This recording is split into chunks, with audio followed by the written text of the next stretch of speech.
ഒരു പൂവൻ ആഴമുള്ള കുഴിയിൽ വീണു രക്ഷപ്പെടാൻ പാടുപെട്ടു. അവൻ സഹായത്തിനായി വിളിച്ചെങ്കിലും മറ്റു കോഴികൾ അവനെ അവഗണിച്ചു. അവനെ രക്ഷിക്കാൻ ആരും മുന്നോട്ട് വന്നില്ല.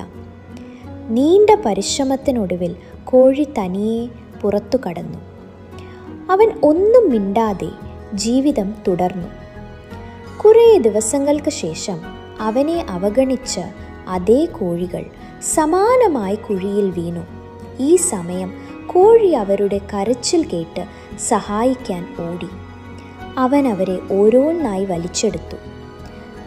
മറ്റു കോഴികൾ ചോദിച്ചു, നാം നിന്നെ സഹായിച്ചില്ലല്ലോ.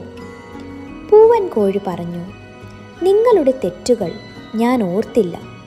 ഞാൻ എൻ്റെ സ്വഭാവം മാത്രം പുലർത്തുന്നു. മോറൽ ഓഫ് ദി സ്റ്റോറി: നന്മ മറക്കരുത്. ചിന്തിക്കുക, നല്ലത് ചെയ്യാൻ.